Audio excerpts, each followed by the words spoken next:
ஒரு நாள் ஒரு 10-15 பள்ளிக்கூடத்து பிள்ளைங்க தேடிட்டு வந்தாங்க. உங்களை பார்த்துட்டு தான் போகணும், அதுக்காக தான் வந்திருக்கோம்னாங்க. என்ன விஷயம்னு கேட்டோம். நாங்கள்லாம் கூடி ஒரு முடிவு பண்ணியிருக்கிறோம், அதை உங்ககிட்ட சொல்லணும் அப்படின்னாங்க. அதுவும் ஒரு வாண்டு பையன் அதை சொன்னான். என்ன முடிவு அது அப்படின்னு கேட்டோம் ரொம்ப ஆர்வமாக. அதை இப்போ சொல்ல மாட்டோம், எங்களுக்கு பிடிக்கிற மாதிரி ஏதாவது ஒரு தகவல் சொன்னால் அதுக்கப்புறம் நாங்கள் அதை சொல்கிறோம் அப்படின்னா அந்த வாண்டு பையன்.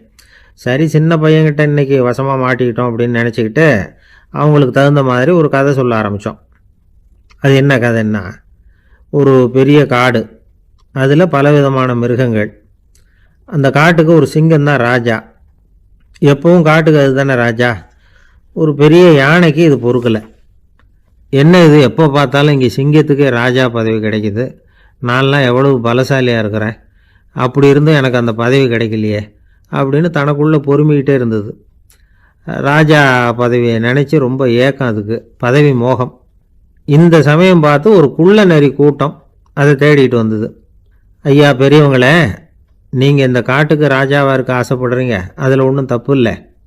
ஆனால் அதுக்கு முன்னாடி நீங்கள் எங்கள் கூட்டத்துக்கு கொஞ்ச நாள் தலைவராக இருங்க, அதாவது ராஜாவாக இருங்களேன், உங்களுக்கும் ஒரு ட்ரைனிங் கிடைச்சது மாதிரி இருக்கும் அப்படின்னு சொல்லியிருக்குது இந்த கூட்டம், குள்ள நரி கூட்டம். இதை கேட்ட உடனே யானைக்கு ரொம்ப சந்தோஷம் தாங்கலை. அதுதான் எப்போன்னு பதவிக்காக காத்துக்கிட்டு இருக்குதே.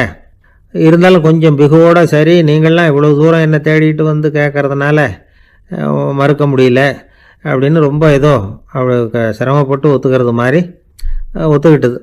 ஏதோ உங்கள் ஆசைக்கு கட்டுப்படுறேன், கொஞ்ச நாள் உங்கள் கூட்டத்துக்கு ராஜாவாக இருக்கிறதுக்கு சம்மதிக்கிறேன் அப்படின்னுது. உடனே அந்த யானை ராஜ நட போட ஆரம்பிச்சிட்டுது. யானை சாதாரணமாக நடந்தாவே எப்படி இருக்குங்கிறது நமக்கு தெரியும். அதுவே ராஜ நடந்தால் எப்படி இருக்கும் கற்பனை பண்ணி பாருங்கள். யானை முன்னாடி கம்பீரமாக போய்கிட்டு இருக்குது, தலைவர் இல்லையா, அதனால் குள்ள நரிகள்லாம் ரொம்ப அடக்கமாக அது பின்னாடி அணிவகுத்து போயிட்டு இருக்குது. ராஜா வாழ்க, மன்னர் வாழ்க அப்படின்னு கோஷம் வேற. யானைக்கு தலைகால் புரியல, அவ்வளவு சந்தோஷம். அந்த யானைக்கு செருக்கு, ஆணவம் எல்லாம் ஏற்பட்டு போச்சு. அதுக்கப்புறம் அது தரையை பார்க்குமா, நிமிர்ந்து நடக்க ஆரம்பிச்சுட்டுது. தரையை பார்க்குறதே இல்லை. அப்படி போயிட்டுருக்கிறப்போ ஒரு சதுப்பு நிலத்தில் திடீர்னு காலை வச்சுட்டுது. அவ்வளோதான், கால் உள்ளே போட்டுது. இன்னொரு காலை எடுத்து வச்சுது, அதுவும் உள்ளே போட்டுது. அந்த 2 காலையும் எடுக்கிறதுக்காக அடுத்த 2 காலையும் அழுத்திச்சு, அதுவும் உள்ளே போக ஆரம்பிச்சுட்டுது. இப்போ 4 காலம் வசமாக சேத்துல அழுந்தி போச்சு, எடுக்க முடியல. குள்ள நரிகள்லாம் அதை சுற்றி சுற்றி வந்தது. சிலது சுற்றி நின்று டான்ஸ் ஆட ஆரம்பிச்சுட்டுது யானையை பார்த்துட்டு. இதை யானை பார்த்தது. என்ன இது, தலைவர் நான் தவிச்சிக்கிட்டு இருக்கிறேன், தொண்டர்கள்லாம் சுற்றி நின்று வேடிக்கை பார்த்துக்கிட்டு இருக்கிறீங்க, டான்ஸ் ஆடுறீங்க அப்படின்னு கேட்டுதான். தொண்டர்களே, தலைவர் நான் தவிச்சிக்கிட்டு இருக்கிறது உங்களுக்கு தெரியலையா? இப்போ உடனே உங்கள் தலைவரை காப்பாற்ற வேண்டியது உங்கள் கடமை இல்லையா அப்படின்னு கத்துச்சான் அந்த யானை. குள்ள நரிகளில் ஒன்று முன்னாடி நின்று அந்த யானையை பார்த்து தான், தலைவரே, எங்களுக்கு ரொம்ப நாளாக ஒரு ஆசை, அந்த ஆசையை நிறைவேற்றிக்கிறதுக்காக தான் உங்களை எங்கள் தலைவராக ஏற்றுக்கிறோம்னு சொன்னோம் அப்படின்னு தான். என்ன ஆசைன்னு கேட்டிருக்கு யானை. யானை கறி சாப்பிட்டு பார்க்கணுங்கிறது எங்களுக்கு ரொம்ப நாளாக ஆசை, அது இன்றைக்கி தான் நிறைவேற போகுது அப்படின்னு தான் அந்த நரி. இதை கேட்ட உடனே அந்த யானை அப்படியே மூர்ச்சி ஆகிட்டு தான். நரிகள்லாம் அது மேலே ஏறி குதற ஆரம்பிச்சுட்டு தான். பதவி மேலே இருந்த பேராசை அந்த பலசாலியான யானையையே மாட்டி விட்டுட்டுது பார்த்தீங்களா அப்படின்னு சொல்லி முடித்தோம் இந்த கதையை அந்த சின்ன பிள்ளைங்கக்கிட்ட. சரிங்க, இப்போ நாங்கள் உங்களை தேடி வந்த விஷயம் என்னங்கிறத சொல்லவா அப்படின்னா ஒரு வாண்டு பையன். சீக்கிரம் சொல்லு தம்பி, சஸ்பென்ஸ் தாங்கலை அப்படின்னோம். அவன் மெதுவாக எங்களை பார்த்து சொல்கிறான், எங்களுக்கு கொஞ்ச நாள் நீங்கள் தலைவராக இருந்தால் தேவலை அப்படின்னா. இந்த உலகத்தில் ஒவ்வொரு நிமிஷமும் ஒரு ஏமாளி பறந்துக்கிட்டே இருக்கிறான் அப்படிங்கிறது தான் ஃபீனியஸ் பார்னம் அவர்களுடைய நம்பிக்கை. அதை விட அடுத்தவங்களை ஏமாளியாக நினைக்கிற மனுஷர்கள் தான் இன்னைக்கு உலகத்தில் ரொம்ப அதிகம். ஒருத்தர் தன்னுடைய மேல் அதிகாரிகிட்ட போய், ஐயா ஒரு நாள் லீவு வேணும், என் தங்கச்சிக்கு கல்யாணம் அப்படின்னார். அவரு பார்த்தார், ஒரு 10 நிமிஷம் வெளியில இருங்கன்னார். 10 நிமிஷம் கழிச்சு கூப்பிட்டார். இதை பாருங்க, நீங்க சொல்றது பொய், இப்போ உங்க தங்கச்சிக்கு ஃபோன் பண்ணேன், அவங்க தனக்கு 2 வருஷத்துக்கு முன்னாடியே கல்யாணம் ஆயிட்டதாக சொல்றாங்க அப்படின்னார். உடனே இவரு சொன்னார், சார் இப்போ நீங்க சொல்றதும் பொய்யா தான் இருக்கணும், ஏன்னா நிஜமா எனக்கு ஒரு தங்கச்சியே கிடையாது. திருநெல்வேலி மாவட்டத்துல கோவில்பட்டிக்கு பக்கத்துல உள்ள ஊர் கடம்பூர். காமராசர் முதலமைச்சரா இருந்த காலம். கடம்பூர்ல ஒரு பள்ளி சீரமைப்பு மாநாடு நடக்குது. அந்த பக்கத்துல உள்ள பள்ளிக்கூடம்லாம் அதுல கலந்துக்குது. கண்காட்சி வேற, ஊரு பூரா விழா கோலம். ஏன்பா, ஏற்கனவே பஸ் பிரேக் டவுன், நாங்கள்லாம் பின்னாடி இறங்கி நின்று தள்ளிட்டு இருக்கிறோம், நீ மட்டும் ஜாலியா ஏறி உக்காந்துக்கிட்டியா, இறங்கி வந்து தள்ளப்பா அப்படின்னாராம். இருட்ட கண்டா பயம் உண்டாவதே அது ஏன்? இப்படி ஒரு கேள்வியை ஒரு பெரியவர்கிட்ட கேட்டாங்க. அதுக்கு அவர் பதில் சொல்றார். மனிதனுடைய ஆதிகால வாழ்க்கையில தொற்றிக்கொண்ட பயம் இது இது வேரூன்றி இருக்குது, இன்னமும் போகல. 50,000 வருஷங்களுக்கு முன்னாடி மனுஷன் குகைகள்ல வாழ்ந்தான். பகல்ல பயம் இருக்காது, ராத்திரியில மிருகங்கள் தாக்கும் கொல்லும், நிம்மதியா தூங்க கூட முடியாது. அதனால இந்த மனுஷனுக்கு இரவுன்னா மரணம் பயம் அப்படின்னு பழகி போச்சு. மனிதர்களுடைய எல்லா மனசையும் சேர்த்து மொத்தமா ஒரு மனசு உண்டு. மனிதர்களுடைய நினைவு இந்த மொத்த மனசுல பதிஞ்சிருக்கு, பரவுது. இந்த மொத்த மனசுல இருட்டு பற்றிய பயம் பதிந்து நீடிக்குது அப்படிங்கிறார் அவர். இந்த காலத்துல இரவை பகலாக்கிறதுக்கு எவ்வளவோ விளக்குகள்லாம் வந்தாச்சு. ராத்திரியிலேயும் மிருகங்கள் தாக்குங்கிற நிலைமை இல்லை. பாதுகாப்பான வீடுகள் விலங்குகளும் விலகி போயிட்டு, விலங்குகள்லாம் விலகி போயிட்டு, வீடுகளும் பாதுகாப்பா இருக்குது. சரி, இருந்தாலும் அந்த பழங்கால பயம் இருட்டு பயம் இன்னமும் மனுஷனை விட்டு போகல. இன்னொரு விஷயம் என்னன்னா, இருட்டிலேருந்து வெளிச்சத்துக்கு வராத மனிதர்கள் இன்னைக்கு அதிகம். ஒரு ஆளு ஆத்துக்கு மீன் பிடிக்கிறதுக்காக போனான், இன்னும் விடியல. அதுக்குள்ள வலையை எடுத்துட்டு கிளம்பி போயிட்டான். வெளிச்சம் வர்றதுக்கு முன்னாடியே போய் சேர்ந்துட்டான். விடிகிற வரைக்கும் என்ன பண்றது, சும்மா கரையிலேயே உட்காந்து காலாட்டிக்கிட்டு இருக்கிறான். காலில் ஏதோ ஒரு சின்ன மூட்டை தட்டுப்பட்டுது. இருட்டில் அது என்னன்னு சரியா தெரியல. மூட்டைக்குள்ள சின்ன சின்ன கல்லா நிறைஞ்சி இருக்குது. சும்மா பொழுது போகணுமேங்கிறதுக்காக இவன் அந்த மூட்டைக்குள்ள இருந்து ஒவ்வொரு கல்லா எடுத்து ஆத்துல வீசிக்கிட்டு இருக்கிறான். விடிகிற வரைக்கும் வேற வேலை இல்லைங்கிறதுனால எப்படி செஞ்சுக்கிட்டே உட்காந்துருக்கிறான். கிழக்க மெதுவா வெளிச்சம் தெரிய ஆரம்பிச்சது. பொழுது விடியறதுக்கான அறிகுறி. இதுக்குள்ள அந்த மூட்டையில இருந்த எல்லா கல்லையும் எடுத்து வீசி எறிஞ்சுட்டான். கடைசியா ஒரே ஒரு கல் மட்டும்தான் கையில பாக்கி இருந்தது. வெளிச்சம் வந்ததும் அந்த கல்லை பார்த்தான், அப்படியே திகைச்சு போயிட்டான். அடடா, இது வரைக்கும் தெரியாம தப்பு பண்ணிட்டோமே அப்படின்னு நினைச்சான். ஏன் தெரியுமா, அவன் கையில இருந்தது வெறும் கல் இல்ல, விலை வசந்த ரத்தன கல். அது இருட்டுல என்னன்னு புரியாததுனால மூட்டையில இருந்த எல்லா ரத்தன கல்லையும் ஆத்துல வீசி எறிஞ்சிருக்கிறான். இப்போ அவனுக்கு அழுகையே வந்துடும் போல இருந்தது. வாழ்க்கையை வசதி ஆக்கிக்கிறதுக்கான வாய்ப்பு அவனுக்கு இருந்தது. இருந்தாலும் இருட்டில் அதை இழந்துட்டான். அந்த வகையில் அவனுக்கு கொஞ்சம் அதிர்ஷ்டம் இருந்திருக்குது. அதாவது ஏதோ ஒரு வகையில் இருந்திருக்குது. அதனால தான் அந்த கடைசி கல்லை எரியறதுக்குள்ள வெளிச்சம் வந்துட்டுது. பல பேருக்கு அந்த அளவு கூட அதிர்ஷ்டம் வர்றதில்லை. எல்லாத்தையும் வீசினதுக்கு அப்புறம் தான் வெளிச்சம் வரும். என்னென்னு விவரம் தெரியாமலே எழுந்திரிச்சு வந்துடுவாங்க. வாழ்க்கைங்கிறது ஒரு பெரிய புதையல். அதை புரிஞ்சிக்காம மனுஷன் அதை வீசி எரிஞ்சுக்கிட்டு இருக்கான் அப்படிங்கிறது தான் பெரியவங்க கருத்து. சில பேருக்கு புரிஞ்சுக்கிற நேரம் வரும், அதுக்குள்ள வாழ்நாள்லாம் ஓடி போயிருக்கும். அதுக்கப்புறம் என்ன பண்றது? நம்மால் ஒருத்தன் கையில் ஒரு சின்ன பையோட வந்துகிட்டு இருந்தான். பை உள்ள ஏகப்பட்ட நகைகள் ரத்தன கல் எல்லாம் இருக்கு. வந்துகிட்டு இருந்தவன் திடீர்னு அந்த பையை அப்படியே ஒரு குளத்துல வீசி எறிஞ்சுட்டான். மகான்கள் தான் இப்படி பற்று இல்லாம இருப்பாங்க. என்னங்க இது, விலை மதிப்புள்ள அந்த பையை இப்படி குளத்துல வீசி எறிஞ்சுட்டீங்களே, இதுக்கு என்ன அர்த்தம் அப்படின்னு கேட்டார் அவன் கூட வந்தவர். அவன் மெதுவா இவர் காதோட காதா சொல்றான்.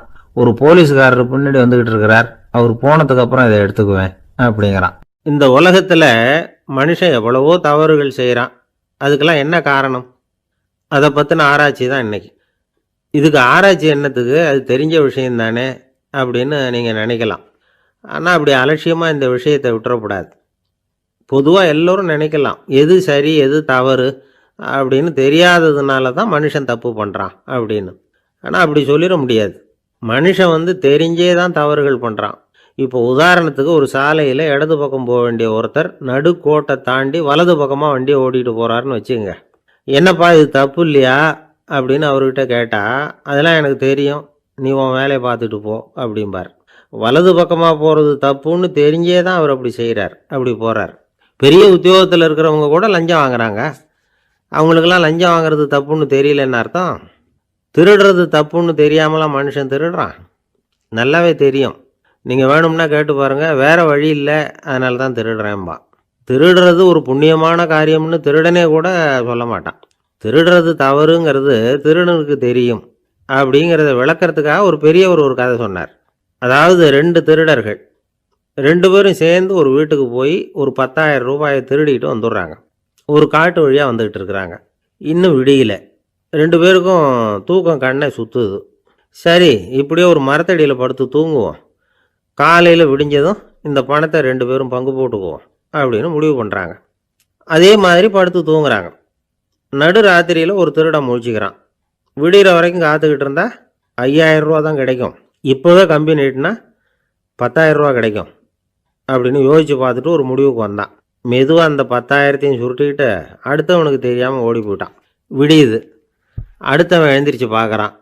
பணத்தையும் காணலை, பாகஸ்தனையும் காணலை. இந்த திருடன் அந்த திருடனை திட்டுறான். திருட்டு பய, அயோக்கிய பய, இப்படி அநியாயமாக கிளப்பிட்டு போட்டானே அப்படிங்கிறான். இதுலேருந்து என்ன தெரியுது? தெரியாமல் எடுத்துக்கிட்டு போகிறது திருட்டு, அயோக்கியத்தனம், அநியாயம் அப்படிங்கிறது இவனுக்கு தெரிஞ்சிருக்குது. அதனால தான் அடுத்தவனை பார்த்து இப்படி திட்டுறான். அதனால் தெரியாததுனால மனுஷன் தவறு பண்ணுறான்னு சொல்கிறது சரியில்லை. அப்படின்னா மனுஷன் பண்ணுற தவறுகளுக்கு உண்மையான காரணம் தான் என்ன? இதே சந்தேகம் அர்ஜுனனுக்கும் வந்துதான். அதனால தான் அவன் பகவானை பார்த்து கேட்குறான். மனுஷன் தன் விருப்பத்துக்கு விரோதமாக ஏதோ ஒரு சக்தியினால பலாத்காரமாக இழுக்கப்பட்டது மாதிரி பாவம் பண்ணுறானே, அந்த சக்தி என்ன அப்படின்னு கேட்குறான். இதுக்கு பகவான் பதில் சொல்கிறார். காமமும் குரோதமும் தான் அந்த சக்திகள், அதாவது ஆசையும் சினமும். இது ரெண்டும் உன்னுடைய எதிரிகள் அப்படிங்கிறத புரிஞ்சுக்கோ அப்படிங்கிறார். இன்னமும் நுணுக்கமாக பார்த்தா காமத்தினுடைய மறு உருவங்கள் தான் குரோதமும் லோபமும். ஆசை நிறைவேறலைன்னா குரோதம், அதாவது கோபம். ஆசை நிறைவேறிட்டதுன்னா லோபம், அதாவது பேராசை. பாவத்தை கண்ட்ரோல் பண்ணணும்னா அதுக்கு மெயின் சுவிட்சு எது அப்படிங்கிறது இப்போ தான் தெரியுது. அதுக்கு மனுஷன் தெரிஞ்சே தான் தவறு பண்ணுறான் அப்படின்னு பேசிக்கிட்டோமே. அதுக்கு ஒரு உதாரணம். ஒரு ஆள் ஹோட்டலில் சாப்பிட போனான். சாப்பிட்டு முடித்தான். எழுந்திரிச்சு முதலாளிகிட்ட பில்லை கொடுத்தான். காசை கொடுக்கல. முதலாளி பணம் கொடுன்னு கேட்டார். இவன் என்கிட்ட பணம் இல்லைன்னா. முதலாளி கொஞ்சம் கூட அலட்டிக்கல. உள்ளே இருந்து ஒரு ஆளை கூப்பிட்டார். இவனை கூப்பிட்டுக்கிட்டு போய் இட்லி மாவு ஆட்ட சொல்லுன்னார். இவனும் கவலைப்படாமல் உள்ளே போயிட்டான். அப்போது அழைச்சிட்டு போகிற ஆள் கேட்குறான், ஏன் சார் சாப்பிட்றதுக்கு முன்னாடி காசு இல்லைங்கிறது உங்களுக்கு தெரியாதா அப்படின்னு கேட்குறான். தெரியும், காசு இல்லைங்கிறதும் தெரியும், காசு இல்லாமல் சாப்பிட்டா மாவாட்டணுங்கிறதும் தெரியும் அப்படின்னா அந்த ஆள். அப்படின்னா நீங்கள் உங்கள் வீட்லேயே சாப்பிட்ருக்கலாமே அப்படின்னு கேட்குறான் அவன். அதுக்கு இவர் சொல்கிறாரு, அது எப்படி? அங்கே சாப்பிட்டாலும் நான் இதே வேலையை தானே செய்ய வேண்டியிருக்கும் அப்படின்னார். அவரோட தலை ஒரு சன்னியாசியின் பாதத்தில் படுறதா அப்படின்னு நினச்சி ரொம்ப கவலைப்பட்டார். அரண்மனைக்கு திரும்பினதும் அமைச்சர் மெதுவாக ஆரம்பித்தார். அரசே, எனக்கு ரொம்ப வருத்தமாக இருக்குது அப்படின்னார். எதுக்குன்னார் மன்னர். அசோக சக்கரவர்த்தியின் தலை, அதாவது அந்த சிரம், ரொம்ப மதிப்புமிக்க ஒன்று. அது ஒரு சன்னியாசியின் காலில் படலாமா அப்படின்னார். அசோகர் பதில் சொல்லல, சிரிச்சார், போயிட்டார். அதுக்கப்புறம் ஒரு சரியான சந்தர்ப்பத்துக்காக காத்துக்கிட்டு இருந்தார். ஒரு நாள் அமைச்சரை கூப்பிட்டார். எனக்கு 3 தலைகள் வேணும் அப்படின்னார். சொல்லுங்க, கொண்டுகிட்டு வரேன் அப்படின்னார் அமைச்சர். அசோகர் சொன்னார், முதல்ல எனக்கு தேவையானது ஒரு ஆட்டின் தலை, 2வது ஒரு புலியின் தலை, 3வது ஒரு மனிதனின் தலை. இதுதான் அசோகர் கேட்டது. எங்க இருந்தாலும் கொண்டு வாங்கன்னார். அமைச்சர் புறப்பட்டார். ஆட்டுத்தலை புலித்தலை கிடைச்சிட்டுது. அப்புறமா ஒரு சுடுகாட்டுக்கு போய் ஒரு மனித தலையும் சேகரம் பண்ணிட்டு ராஜா கிட்ட வந்துட்டார். அரசே, உங்கள் ஆணைப்படி 3 தலைகளையும் கொண்டு வந்திருக்கிறேன்னார். அசோகர் பார்த்தார். ரொம்ப நல்லது, இப்போ இது 3ஐயும் எடுத்துக்கிட்டு போய் சந்தையில் வித்துட்டு வாங்க அப்படின்னார். அமைச்சர் அதுகளை எடுத்துக்கிட்டு சந்தைக்கு போனார். முதல்ல ஆட்டுத்தலை நல்ல விலைக்கு விற்று போச்சு. நல்ல விலை கொடுத்து வாங்கிட்டு போட்டாங்க. அடுத்தபடியாக புலி தலையை ஒருத்தர் வாங்கிட்டார். அதை பாடம் பண்ணி வீட்டில் மாட்டி வைக்கலாமே அப்படின்னு நினச்சி அதையும் வாங்கிட்டு போட்டார். மனித தலையை மட்டும் வாங்கிறதுக்கு யாரும் முன் வரல. எல்லாரும் அதை பார்த்துட்டு விலகி போக ஆரம்பிச்சாங்க. அமைச்சர் திரும்பி வந்தார். அரசே, இந்த தலையை மட்டும் யாரும் வாங்க மாட்டேங்கிறாங்க அப்படின்னார். சரி, பரவாயில்ல, இதை இலவசமாகவே எனாமாவே யாருக்கிட்டையாவது கொடுத்துட்டு வந்துருங்க அப்படின்னார். அமைச்சர் மறுபடியும் சந்தைக்கு போனார். இதை இலவசமாக தரேன், இதை வாங்கிக்கோங்க அப்படின்னார். அப்பவும் அதை யாரும் வாங்கிக்கிறதுக்கு தயாராக இல்லை. மறுபடியும் திரும்பி மன்னர்கிட்ட விவரத்தை சொன்னார். இப்போ மன்னர் சொல்றார், அமைச்சரே, உயிர் இருக்கிற வரைக்கும் தான் இந்த தலைக்கு மதிப்பு. ஜீவன் போனதுக்கு அப்புறம் அதோட மதிப்பும் போயிடுது. அதனால மதிப்பு இருக்கும் பொழுதே பெரியவர்கள் பாதம் பணிந்து அந்த புனிதத்தை பெற்றுக்கொள்ளணும் அப்படின்னார். பணிவுங்கிறது வேற, அடிமைத்தனம்ங்கிறது வேற. பெரியவர்களை பணிவது நமக்கு பெருமை தரக்கூடிய விஷயம். இதை மனசுல வச்சுக்கிட்டு எப்போ காலில் விழணும், எப்போ காலில் விழக்கூடாது அப்படிங்கிறத முடிவு பண்ணிக்கணும். ஒரு சாதாரண ஆள் நடந்து வந்துகிட்டு இருந்தார். எதிரில் வந்த ஒரு பெரிய மனுஷன் ஓடி போய் அவர் காலில் விழுந்து தன்னுடைய தலையை அவர் பாதத்தில் கொண்டு போய் வச்சார். கொஞ்ச நேரம் கழிச்சு எழுந்திரிச்சு வந்துட்டார். வந்த பிறகு இவரை கேட்டேன், ஏன் திடீர்னு ஓடி போய் அந்த ஆளு காலில் விழுந்தீங்க அப்படின்னு. அவர் போட்டிருக்கிறது என்னோட காணாம போன செருப்பான்னு கண்டுபிடிக்கிறதுக்காக அப்படி விழுந்தேன் அப்படின்னார். ஒரு சீன தேசத்து அரசர் இருந்தார். அவருக்கு வயசாயிட்டுது. அவருக்கு அடுத்தபடியாக அவருடைய புள்ள பட்டத்துக்கு வரணும், ஆட்சி பொறுப்பை ஏற்றுக்கணும். ஒரு நல்ல தலைவனுக்கு இருக்க வேண்டிய பண்புகள்லாம் தன்னுடைய மகனுக்கு இருக்கணும்னு விரும்பினார் அந்த அரசர். அதனால் இளவரசனை பக்கத்தில் இருந்த ஒரு குரு கிட்ட அனுப்புனார். இளவரசன் அவர்கிட்ட போய் சேர்ந்தான். அந்த குரு என்ன பண்ணார் தெரியுமா?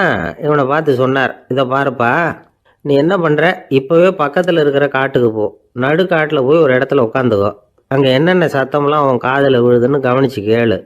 உன் காதில் விழுந்த ஓசைகள் என்னென்னங்கிறத என்கிட்ட வந்து சொல்லு, அதுதான் எனக்கு தெரியணும், உனக்கு வேலையும் அதுதான் அப்படின்னு சொல்லி அனுப்பி வச்சுட்டார். இளவரசன் காட்டுக்கு போனான். குரு சொன்னபடியே ஒரு இடத்துல உட்காந்து கவனித்து கேட்டான்.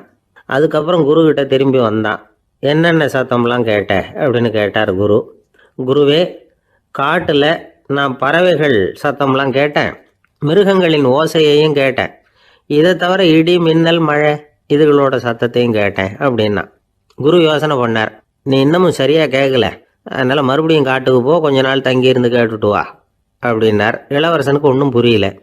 இருந்தாலும் குருவின் கட்டளையாச்சே, மறுக்க முடியுமா? உடனே அவன் மறுபடியும் காட்டுக்கு போனான். ஒரு இடத்துல உட்காந்தான். கொஞ்ச நேரம் உன்னிப்பாக கவனித்து கேட்டான்.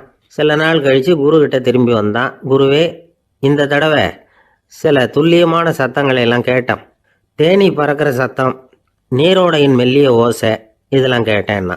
குரு சிரித்தார். நீ மறுபடியும் காட்டுக்கு போ, இன்னும் சில நாள் அங்கே இரு, முழுமையாக கவனமாக கேட்டுக்கிட்டு வா அப்படின்னு சொல்லி அனுப்பி வச்சுட்டார். இளவரசனுக்கு குழப்பம் அதிகமாயிட்டுது. ஒன்றுமே புரியல.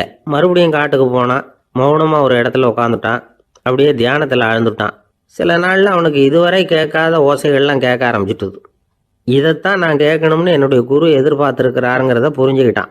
உடனே குரு கிட்ட ஓடனான். குருவே, இந்த தடவை காதுகளுக்கு கேட்க முடியாத சில ஓசைகளை கூட என்னால் உணர முடிஞ்சுது. பூ மலருகிற ஓசை, சூரியனால் பூமி சூடாகிறப்போ எழுகிற ஓசை, காலை பனித்துளி இந்த புல்லுலாம் குடிக்கிற ஓசை, இது எல்லாம் என்னால் நல்லா கேட்க முடிஞ்சுது அப்படின்னா. குருவுக்கு இப்போ தான் திருப்தி ஏற்பட்டு தான். இளவரசனை பார்த்து சொன்னார், இதை பாருப்பா, இப்போ தான் நாட்டை ஆளுகிற தகுதி உனக்கு வந்திருக்குது அப்படின்னு சொல்லி அதுக்கு விளக்கமும் கொடுத்தாராம். எந்த அரசன் தன்னுடைய மக்களின் எதையும் பேசுகிற மௌன மொழியை, மௌன வார்த்தைகளை கேட்கிறானோ அவன் தான் ஆள தகுதி உள்ளவன். எந்த அரசன் தன்னுடைய மக்களின் உணர்ச்சிகளை உண்மையா உணர்றானோ அவன் தான் முதன்மையான அரசன். போலி வார்த்தைகளை மட்டும் கேட்டுட்டு பல மௌன ராகங்களை காதுல வாங்கிக்காதவன் அரசனே இல்லை. எந்த நாட்டுல எப்போ ஒரு அரசன் தன்னுடைய மக்களின் உணர்ச்சிகளை கேட்க மறுக்கிறானோ அன்னையிலிருந்தே அந்த நாடு அழிய தொடங்குது. ஒரு ஆள் அழுதுகிட்டு இருந்தான். ஏன்டா அழுவுறேன்னு கேட்கிறார் ஒருத்தர். இழக்கிறதுக்கு எதுவும் இல்லை, அதனால அழறேன்னா. என்னடா சொல்றேன்னார். கிட்ட வாங்க சொல்றேன்னா. இந்த மணி பர்ஸை வேற ஒருத்தன் பாக்கெட்ல இருந்து திருடனே, அப்புறம்தான் புரிஞ்சுது அவங்ககிட்ட இழக்கிறதுக்கு எதுவும் இல்லைங்கிறது. ஆமாங்க, இது காலி பர்ஸு, அதனால இப்போ அழுதுகிட்டு இருக்கிறேன், திருடியும் பிரயோஜனம் இல்லை அப்படின்னு சொல்லிவிட்டு அழுதானா. ஒரு கோவில்ல ஆன்மீக சொற்பொழிவு நடந்துகிட்டு இருக்குது. ஒரு பெரியவர் பேசிக்கிட்டு இருக்கார். கடவுளை பற்றியும் சொர்க்கத்தை பற்றியும் மனுஷனை பற்றியும் அவர் விவரமாக பேசுகிறார். எல்லாரும் உட்காந்து கேட்குறாங்க. அந்த கூட்டத்தில் ஒரு தத்துவ ஞானியும் உட்காந்துருக்கிறார். அவருடைய நண்பர். பேசி முடித்ததும் அந்த பெரியவர் மேடையை விட்டு இறங்கினார். நேராக அந்த தத்துவ ஞானிகிட்ட வந்தார். எப்படி இருந்தது என்னுடைய பேச்சு அப்படின்னு கேட்டார். நீங்கள் பேசினது ஒன்றுக்கு ஒன்று முரண்பாடாக தெரிஞ்சுது அப்படின்னாராம் இவர். நான் என்ன அப்படி தப்பாக பேசிவிட்டேன் அப்படின்னாராம் அவர். கடவுளை நம்புகிறவன் சொர்க்கத்துக்கு போவான்னு சொன்னீங்க, அப்புறம் நல்ல விதமாக வாழறவன் சொர்க்கத்துக்கு போவான்னு சொன்னீங்க அப்படின்னாராம். இதில் என்ன முரண்பாடுன்னு கேட்டிருக்காரு அவர்.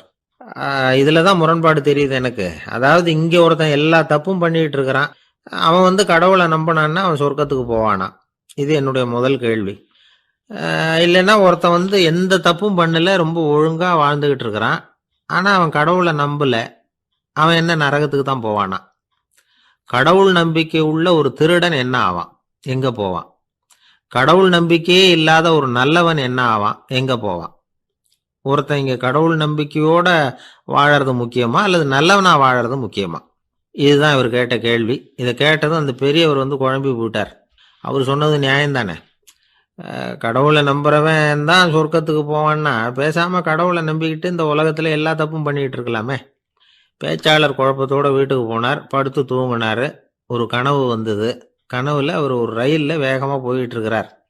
எதிரில் உட்காந்துருக்கிறவரை பார்த்து நாம் இப்போ எங்கே போகிறோம்னு கேட்டார்.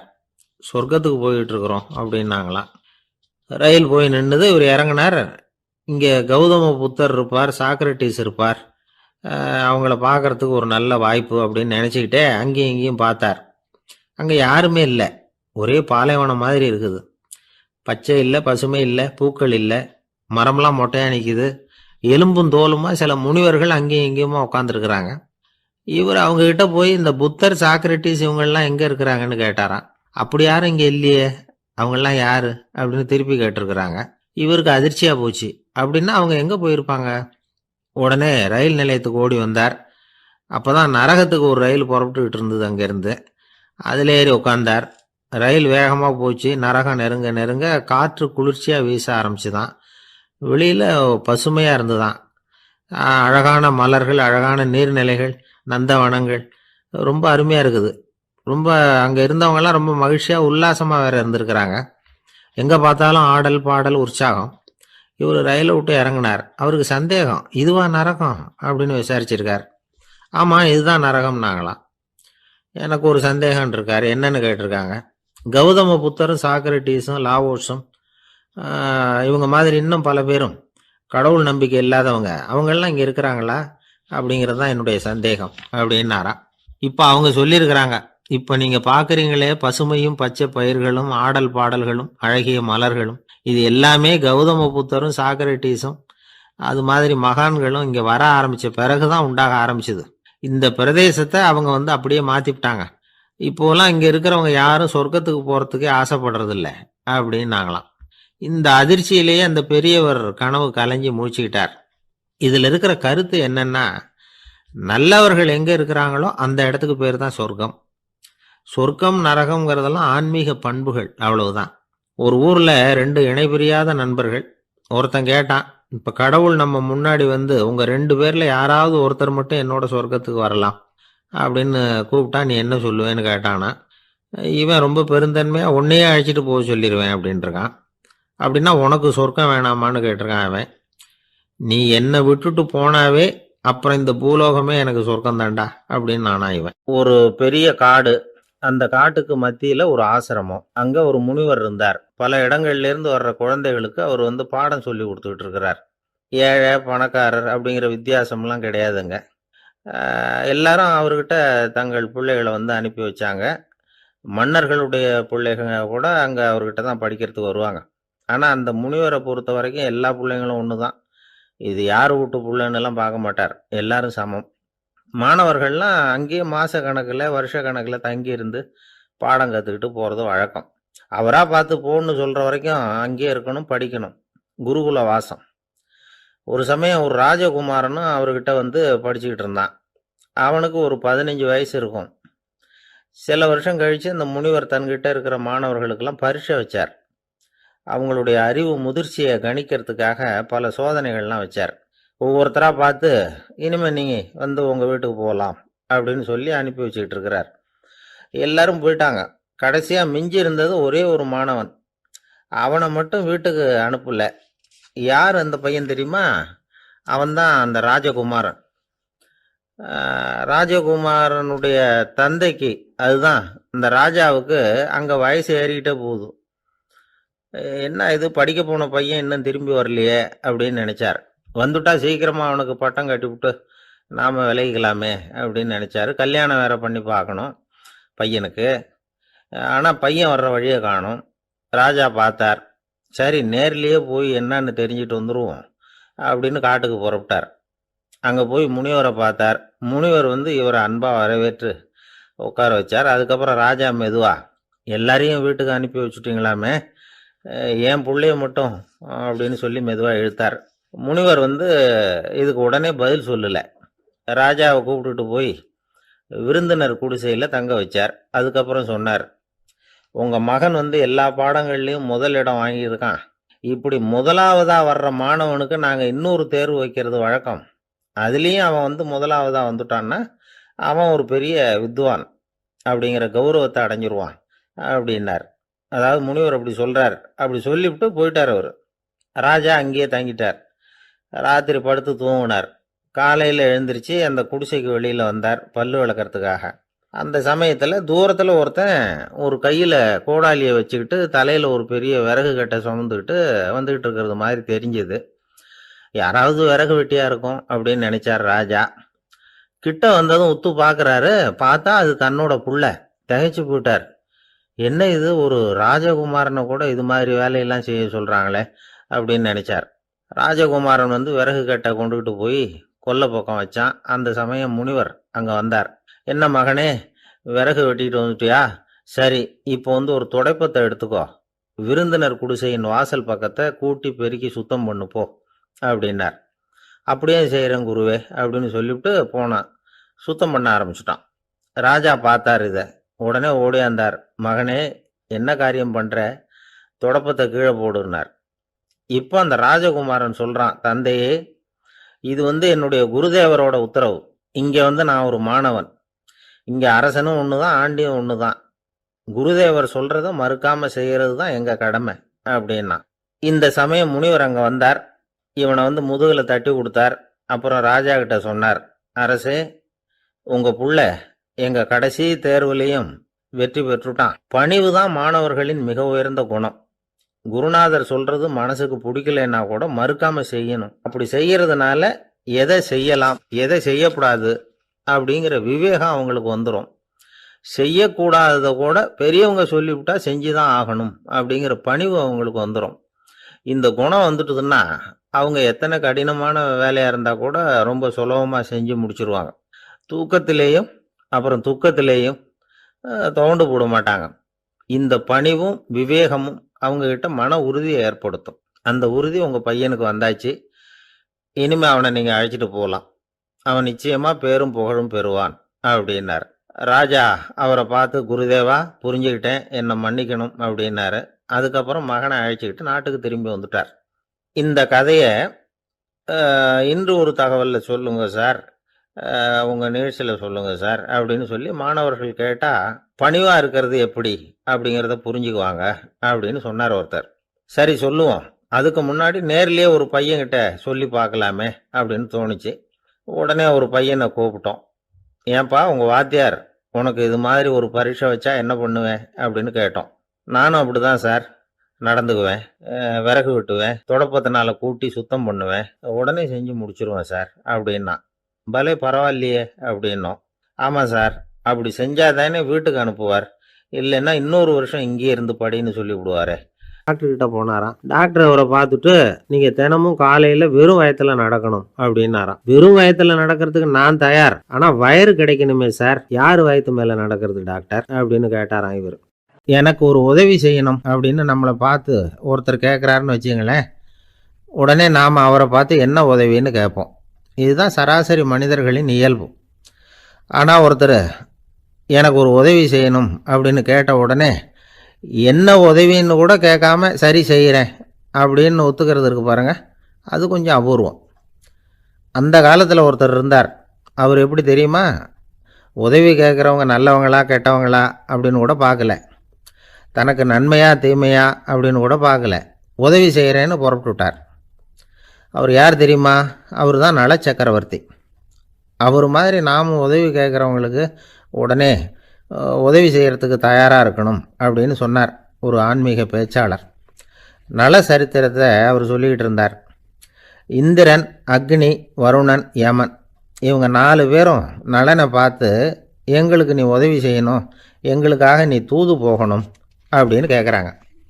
யாருக்கிட்ட தூது போகணும், என்ன காரியத்துக்காக போகணும் அப்படின்னு கேட்கணும்ல.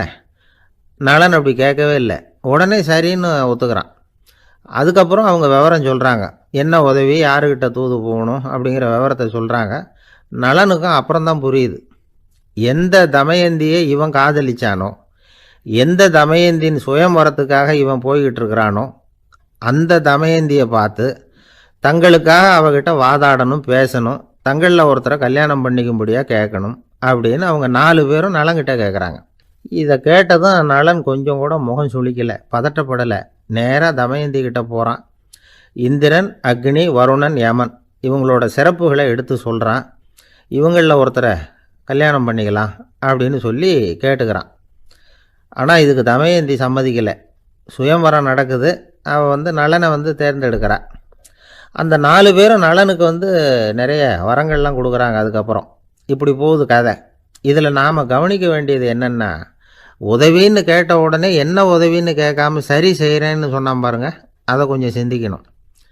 செய்கிறேன்னு ஒத்துக்கிட்டதுக்கு அப்புறம் அது என்ன உதவின்னு தெரிஞ்சும் முகம் சுளிக்காமல் அதை செஞ்சான் பாருங்க, அதையும் கொஞ்சம் சிந்திக்கணும். நம்மால் ஒருத்தன் ஒரு நண்பனை தேடி போனான்.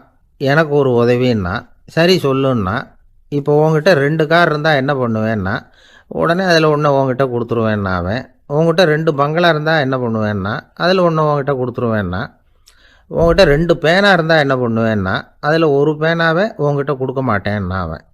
ஏன்டா அப்படி சொல்கிறேன்னா, ஏன்னா இப்போ நிஜமாகவே என்கிட்ட 2 பேனா இருக்குது, அதனால் அப்படி சொல்கிறேன் அப்படின்னு அவன். ரொம்ப பேருக்கு கூட்டத்தில் பேசுறதுன்னா பயம். நமக்கு ஒன்றும் தெரியாதுன்னு மற்றவங்க நினச்சிடக்கூடாதுங்கிற எண்ணம் தான் இதுக்கு காரணம். ரொம்ப முக்கியமான ஒரு கூட்டம்னா பயமும் அதிகமாக இருக்கும். முக்கியமானவங்கள்லாம் வருவாங்களே, அவங்களாம் நம்மளை பற்றி மட்டமாக நினச்சிருவாங்களே அப்படிங்கிற பயம் வந்துடும். ஆனால் மேடை பேச்சுங்கிறது அவ்வளவு கடினமான ஒரு காரியம் இல்லைங்கிறாங்க அது சம்பந்தமான நிபுணர்கள். யாரும் பேச்சாளர் ஆகலாம், இது ஒன்றும் பெரிய கிஃப்ட்டு கிடையாது அப்படின்னு அவங்க சொல்கிறாங்க. நீங்கள் ஒரு சிறந்த பேச்சாளர் ஆகணுமா அப்படின்னா அதுக்குன்னு சில ஆலோசனைகளை சொல்லி வச்சுருக்கிறாங்க அனுபவசாலிகள். முதல் ஆலோசனை என்னென்னா, உங்கள் பேச்சு எளிமையாக இருக்கணும். ஏதாவது ஒரு கருத்து அல்லது 2 கருத்து சொன்னால் போதும். 20 அல்லது 30 கருத்துக்களை சொல்லிகிட்டே போகக்கூடாது. 2வது ஆலோசனை, நீங்கள் என்ன பேச போகிறீங்கிறது முதல்ல உங்களுக்கு நல்லா புரியணும். அதுக்கப்புறம்தான் அதை அடுத்தவங்களுக்கு புரிய வைக்க முடியும். எப்படி ஆரம்பிக்க போகிறோம், எந்த கருத்தை முக்கியமாக வலியுறுத்த போகிறோம், எப்படி முடிக்க போகிறோம் அப்படிங்கிறத முதல்ல நல்லா சிந்தித்து மனசில் வச்சுக்கணும். கடைசியாக என்ன சொல்கிறீங்களோ அதுதான் கேட்குறவங்க மனசில் நிற்கும். 3வது ஆலோசனை என்னென்னா, உங்கள் பேச்சு சுருக்கமாக இருக்கணும். ஒரு 15 நிமிஷம் பேசுகிறது ரொம்ப பொருத்தம். மணிக்கணக்கில் பேசிக்கிட்டு இருக்கிறது நல்லதில்லை. 4வது ஆலோசனை, நீங்கள் பேசுகிறது உண்மையாக இருக்கணும். உங்களுக்கு உண்மையான அனுபவங்கள் இருக்கும், அதை சொல்லலாம். உங்களுடைய உண்மையான அனுபவங்களை மற்றவங்களோட பகிர்ந்துக்கணும், அதுதான் முக்கியம். 5வது ஆலோசனை, ஆரம்பத்தில் கொஞ்ச நேரம் உங்களை பற்றியும் எதிரில் உள்ளவங்களை பற்றியும் சம்மந்தப்படுத்தி ஏதாவது பேசி ஒரு நெருக்கத்தை ஏற்படுத்திக்கணும். ஒவ்வொருத்தரும் இப்போ இவர் பேச போகிறது நம்ம சம்மந்தப்பட்டது அப்படின்னு நினைக்க ஆரம்பிச்சிருவாங்கல்ல, அதுக்கப்புறம் அவங்க கேட்க தயாராகிட்டாங்கன்னு அர்த்தம். எதிரில் உட்காந்துருக்கிற கூட்டத்திலிருந்து 3 பேரை தேர்ந்தெடுங்க. அதாவது வலது பக்கம் ஒருத்தர், நடுவில் ஒருத்தர், இடது பக்கம் ஒருத்தர். அதாவது உங்களை ரொம்ப கனிவாகவும் ஆர்வமாகவும் பார்க்குறவராக பார்த்து தேர்ந்தெடுத்துங்க மனசுக்குள்ளே. நீங்கள் பேசும்பொழுது என்ன பண்ணணும்னா, இவங்களை நேருக்கு நேராக மாறி மாறி பார்த்துக்கிட்டே பேசுனீங்கன்னா நீங்கள் ஏதோ ஒட்டுமொத்த கூட்டத்தையும் பார்த்து பேசுகிறதாக ஒரு உணர்வு அது ஏற்படுத்திவிடும். 6வது ஆலோசனை என்னென்னா, சொற்பொழிவுன்னா நீங்கள் பேசணும், படிக்கக்கூடாது. எழுதி படிக்கிறது நல்லா இருக்காது. குறிப்புகள் வேணும்னா வச்சுக்கலாம். படிக்கிறது பேப்பர்லேருந்து வர்றது மாதிரி இருக்கும், பேசுறது இதயத்திலேருந்து வர்றது மாதிரி இருக்கும். அப்புறம் 7வது ஆலோசனை சொல்கிறாங்க. அது என்னென்னா, மேடையில் ஏறி நின்ன உடனே இயல்பாக மூச்சை இழுத்து விட்டுங்க, இயல்பு நிலைக்கு வாங்க, அதுக்கப்புறம் இயல்பாக பேச ஆரம்பிக்கலாம் அப்படிங்கிறாங்க.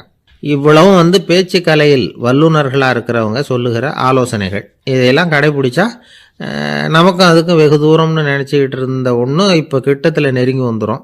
நாம் சொல்கிறபடியெல்லாம் அது கேட்கும். ஒரு பேச்சாளர், அவருக்கு சுருக்கமாகவே பேச தெரியாது. மேடையில் ஏற்றி விட்டுவிட்டா போதும், ஆரம்பிச்சிருவார், நிறுத்த மாட்டார், பேசிக்கிட்டே இருப்பார். ஒரு தடவை அவர் ஒரு கூட்டத்தில் ரொம்ப நேரம் பேசிக்கிட்டே இருக்கிறார். எதிரில் பொறுமை இழந்த ஒருத்தர் தன்னுடைய கை கடிகாரத்தை காட்டினார். அதை கவனித்த பேச்சாளர், மன்னிக்கணும், கை கடிகாரம் நான் கொண்டுகிட்டு வர மறந்துட்டேன், அதுதான் நேரம் போனதே தெரியல அப்படின்னு சொல்லியிருக்கிறார். இதுக்கு அவர் சொன்னாராம் கோபமாக, ஏய்யா கடிகாரத்தை தான் பார்க்க முடியல, மறந்துட்டேன், பக்கத்தில் மாட்டிருக்கிற கேலண்டரையாவது பார்க்கக்கூடாதா அப்படின்னாராம். கப்பல் கடலில் போய்கிட்டு இருக்கு. புயல், சூறாவளி, அலையெல்லாம் பெருசு பெருசாக ரொம்ப உயரமாக உண்டாகுது. கடுமையான காற்றுலேயும் வேகமான அலைகள்லேயும் சிக்கி அந்த கப்பல் தடுமாறுது. திசை மாறி போச்சு. எந்த பக்கம் போயிட்டுருக்குறோம்னே தெரியல. அந்த கப்பலை செலுத்திக்கிட்டு இருந்த மாலுமி ரொம்ப சாமர்த்தியமாக செயல்பட்டார். தன்னுடைய அறிவாற்றலையும் திறமையையும் முழுமையாக பயன்படுத்தினார். அந்த கப்பலை கட்டுப்படுத்தினார். மெதுவாக அந்த சூறாவளியிலிருந்து கப்பலை காப்பாற்றி கரைக்கு கொண்டுட்டு சேர்த்துட்டார். மாலுமின்னு ஒருத்தர் இருந்ததுனால அந்த மரக்கலம் காப்பாற்றப்பட்டது. மாலுமின்னு ஒருத்தர் இல்லைன்னு வச்சுக்கோங்க, அந்த கப்பலோட கதி என்னவா இருக்கும் யோசிச்சு பாருங்க. ஒரு கோபக்காரனுடைய நிலைமையும் அப்படித்தானா. கோபக்காரன்கிறவன் ஒரு மாலுமி இல்லாத மரக்கலம் அப்படிங்கிறார் நபிகள் நாயகம். கொந்தளிக்கிற கடல்ல கொடுமையான அலைகளின் உச்சியில அல்லல் படுகிற மரக்கலத்தை விட மோசமானது கோபக்காரனின் நிலைமை அப்படிங்கிறது அவருடைய கருத்து. அது மாதிரி இதுன்னு சொல்லல, அதை விட மோசம் இது அப்படிங்கிறார். ஏன் தெரியுமா?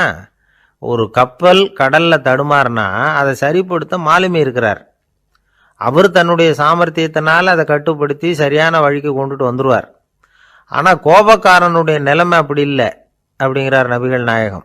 மனித மனம் ஒரு மரக்கலம், அறிவு அதில் இருக்கிற மாலுமி. மாலுமி மரக்கலத்தை செலுத்துறான், அவனுக்கு கட்டுப்பட்டு அது ஓடுது. ஆனா கோபக்காரன்கிற மனுஷங்கிட்ட அறிவுங்கிற மாலுமி சரியா வேலை செய்ய மாட்டான்.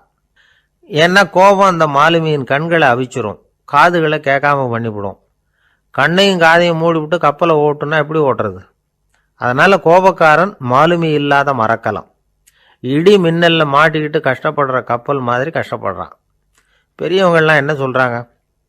உனக்கு கெடுதல் பண்ணவனுக்கும் நீ நன்மையை செய், எவருடைய விருப்பு வெறுப்பையும் பொருட்படுத்தாதே. பரம எதிரிக்கும் நீ நன்மை செய்ய ஆரம்பிச்சா உன்னுடைய தூய நிலையை பார்த்துட்டு அவனும் உனக்கு நெருக்கமான நண்பனா ஆயிடுவான். இதுதான் பெரியவங்க நமக்கு சொல்லி இருக்கிறது.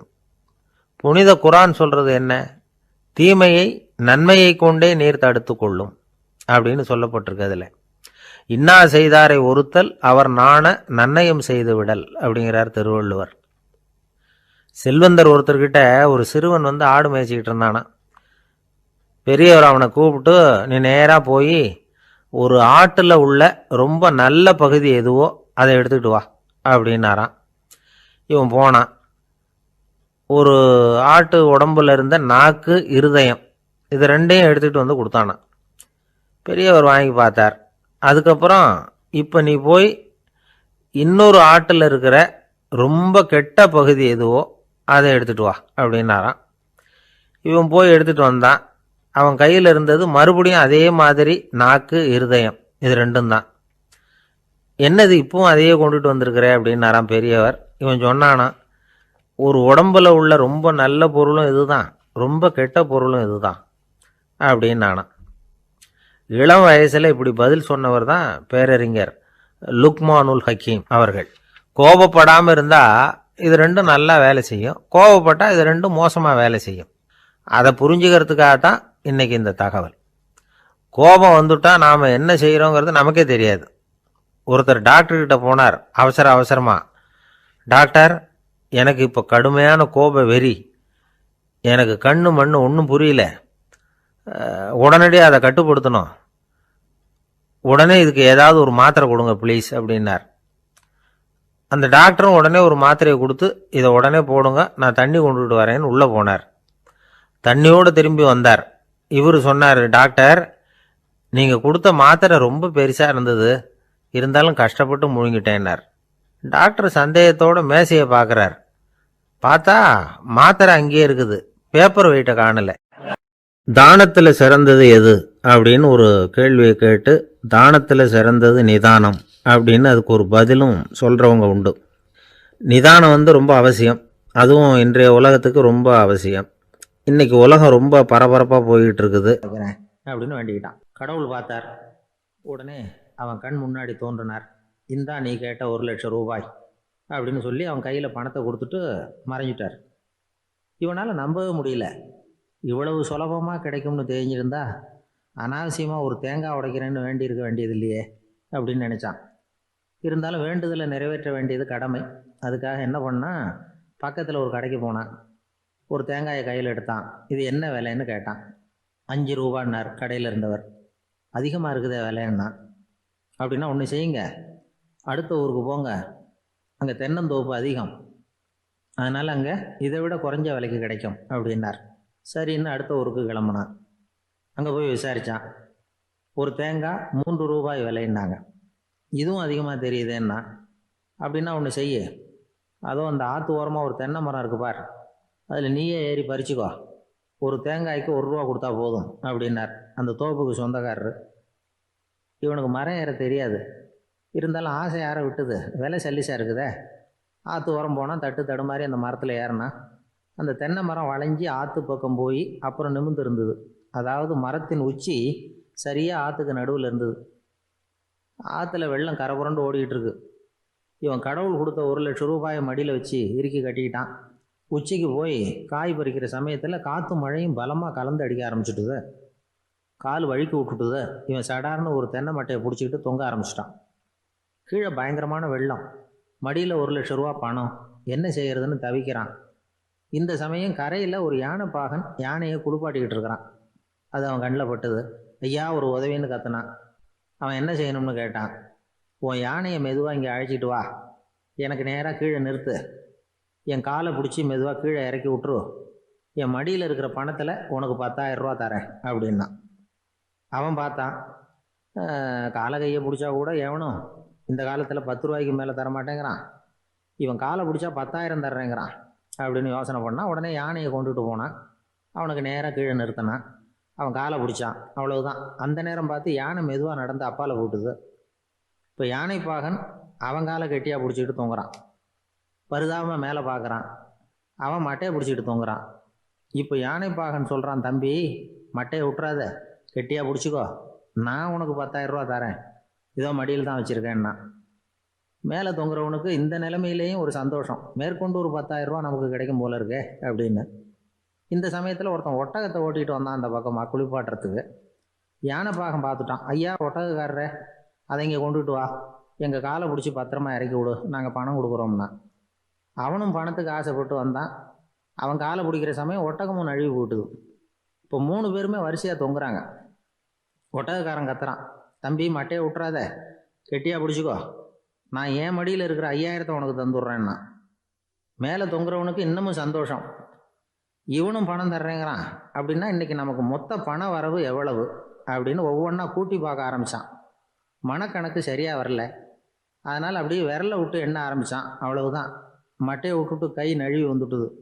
3 பேரும் பொத்துன்னு ஆற்றுல விழுந்தாங்க. படாத பாடுபட்டு தட்டு தடுமாறி கரைக்கு வந்து சேர்ந்தாங்க.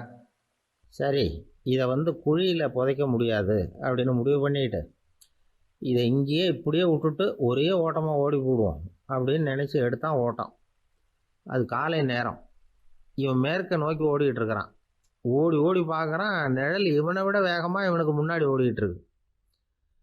சரி திரும்பி ஓடி பார்ப்போம் அப்படின்னு நினச்சிக்கிட்டு அப்படியே சடார்னு திரும்பி ஓட ஆரம்பித்தான். பார்த்தான், அப்பாடா நிழலை காணலை. கொஞ்சம் தூரம் ஓடி ஒரு இடத்துல நின்று அப்படியே சாவகாசமாக திரும்பி பார்க்குறான். பின்னாடி நின்றுக்கிட்டு இருக்குது நிழல். இப்படி ஓடி வந்து தான் இங்கே நம்ம முன்னாடி நின்று தன்னுடைய அவஸ்தையை சொல்லிக்கிட்டு இருக்கிறான். இந்த நிழலை துரத்துறது அல்லது வெட்டி விடுறது, இதுக்கு ஏதாவது வழி இருக்கா சொல்லுங்கள் சார் அப்படிங்கிறான். நமக்கு ஒன்றும் புரியல. அந்த நேரம் பார்த்து ஒரு பெரியவர் வந்தார். அவர்கிட்ட யோசனை கேட்டோம், என்ன செய்யலாம்னு. அவர் சொன்னார், இந்த பாருப்பா, நீ அங்கேயும் எங்கேயும் ஓடாத, அப்படியே கீழே படுத்துக்கொண்டார். அது நல்ல உச்சி வேலை. அவன் அப்படியே கீழே படுத்துக்கிட்டான். இப்போ அப்படி இப்படின்னு திரும்பி பார்க்குறான், நிழலை காணலை. அவன் இப்போ தான் நிம்மதியாக இருந்தான். இப்போ அந்த பெரியவர் சொன்னார், எல்லா மனிதர்களுமே இப்படி தான் ஓடிக்கிட்டு இருக்கிறாங்க. நான் எனது அப்படிங்கிற ஆணவம் தான் அவங்கள துரத்திக்கிட்டு இருக்கு. அதை விட்டுட்டு ஓடணும்னு நினச்சாலும் அது முன்னாடி வந்து நிற்கிது அப்படின்னு சொல்லிவிட்டு வேகமாக ஓடி மறைஞ்சான். ஜப்பானில் உள்ள ஒரு புத்த விகாரை, அங்கே ஒரு வயசான பௌத்த குரு தங்கியிருக்கிறார். ஒரு நாள் ராத்திரி கடுமையான குளிர், அவரால் தாங்க முடியல. பார்த்தார், மரத்தில் செஞ்ச புத்த சிற்பங்கள் அங்கே நிறைய இருந்தது. அதில் ஒன்றை எடுத்து அதுக்கு தீ மூட்டி அந்த நெருப்பில் குளிர் காஞ்சிக்கிட்டு இருக்கிறார். மர சிற்பம் தீ வச்சதும் படபடன்னு வெடிக்க ஆரம்பிச்சுட்டுது.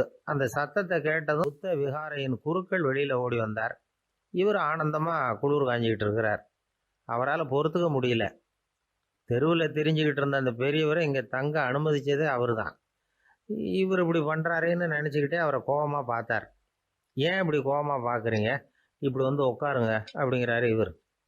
அவருக்கு இன்னமும் கோபம் வந்துட்டுது. எங்கள் கடவுளை எரிச்சுட்டீங்களே அப்படின்னு சத்தம் போட்டாராம். அந்த சாம்பலை கிளறினார் இவர். என்ன செய்கிறீங்கன்னு கேட்டிருக்காரு அவர். நான் எலும்புகளை தேடுறேன்னாராம். நீங்கள் ஒரு பைத்தியம், இது ஒரு மர சிற்பம், இதில் எலும்புகள் கிடையாது அப்படின்னாராம். அவருக்கு கோபம் வந்துட்டுது. உடனே வெளியில் போங்கன்னு கத்தியிருக்கார். வெளியில் தள்ளி கதவையும் சாத்தி விட்டாராம். மறுநாள் காலையில் கதவை திறந்து பார்த்தா அந்த வயசான பெரியவர் ஒரு மைல்கல் மேலே சில காட்டு பூக்களை வச்சு புத்தம் சரணம் கச்சாமின்னு சொல்லிக்கிட்டே இருக்கிறார். இவருக்கு சந்தேகமாக போட்டுது. கிட்ட போனார். என்ன செஞ்சுக்கிட்டு இருக்கீங்கன்னு கேட்டார். இது என்னுடைய காலை நேர பிரார்த்தனைனாராம். நிஜமாவே நீங்கள் ஒரு பைத்தியமாக தான் இருக்கணும், ஏன்னா அது ஒரு மைல்கல் அப்படின்னாராம். இப்போ அந்த பெரியவர் சொன்னாராம், நீங்கள் ஒரு மரத்தை புத்தராக நினைக்கும் பொழுது நான் ஏன் ஒரு மைல்கல்ல புத்தராக நினைக்கக்கூடாது? நான் புத்தரை எரிக்கலாம், ஏன்னா அவரை நான் நேசிக்கிறேன். அந்த சிற்பம் மரத்தால் ஆனதுங்கிறது எனக்கு தெரியும். நான் ஒரு மைல்கல்லை தொழலாம், ஏன்னா அது எனது பூக்களை தாங்குது. நான் இந்த மைல்கல்லுக்குள்ளே மறைஞ்சிருக்கிற புத்தரை பார்க்குறேன். யாராவது ஒரு சிற்பி இதை சிலையாக்குனாதான் நீங்கள் புத்தரை பார்க்க முடியும். அன்னைக்கு ரொம்ப குளிராக இருந்தது. நான் எனக்குள்ளே இருக்கிற புத்தரையும் பாதுகாக்கணும். உள்ளே இருக்கிற புத்தரை காப்பாற்றுறதுக்காக வெளியில் உள்ள புத்தரை எரிக்கலாம், அதில் ஒன்றும் தப்பு இல்லை. அது அவருடைய போதனையிலேயே இருக்குது. உனக்குள் ஜோதியாக இரு அப்படிங்கிறது அவருடைய போதனை. என்னுடைய புத்தர் குளிரில் நடுங்கிட்டு இருந்தார். அந்த மர சிற்பங்கள் வெயில் மழையில் உணர்ச்சி இல்லாமல் இருந்தது, அதனால் அப்படி பண்ணினேன். ஆனால் நீங்கள் என்ன பண்ணீங்க? நான் ஒரு மர புத்தரை எரிச்சதுக்காக உயிருள்ள புத்தரை வெளியில் தள்ளி கதவை சாத்தினீங்க அப்படின்னாராம் அந்த பெரியவர். உண்மையான பக்திங்கிறது இதுதான்.